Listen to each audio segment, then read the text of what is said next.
నీళ్ల కోసం ఆంధ్ర తెలంగాణ వాళ్ళు విపరీతమైనటువంటి స్పర్ధలతో మాట్లాడినటువంటి వ్యక్తులు ఇప్పుడు ఏమంటారు?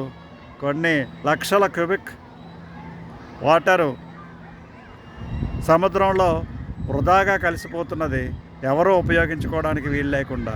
ఇటువంటి పరిస్థితిని దృష్టిలో పెట్టుకొని నీళ్ల పంపకాన్ని జరగాల్సినటువంటి ఉన్నది.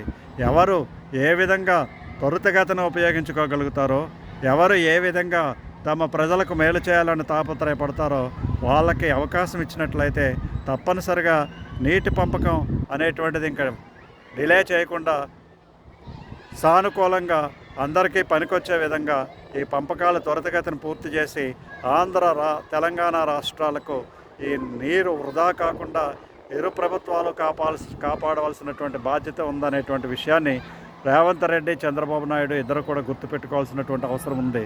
రేవంత్ రెడ్డి కేవలము తన అధికార పీఠాన్ని కాపాడుకోవడం కోసం నిరంతరము కృషి చేయాల్సినటువంటి పని పడుతుంది.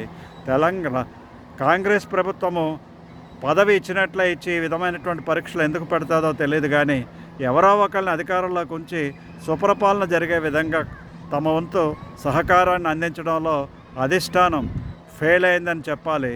ఎప్పటికైనా అధిష్టానం నిజంగా మార్చాలనుకుంటే రేవంత్ రెడ్డిని మార్చి ఎవరో ఒకళ్ళు స్థిరమైనటువంటి వ్యక్తులు తీసుకొని వచ్చి సరైనటువంటి పరిపాలన తెలంగాణ ప్రజలకు అందిస్తే ఆంధ్ర రాష్ట్రము తెలంగాణ రాష్ట్రము రెండూ కూడా సుభిక్షం కావడానికి అనుకూలంగా ఉంటుంది.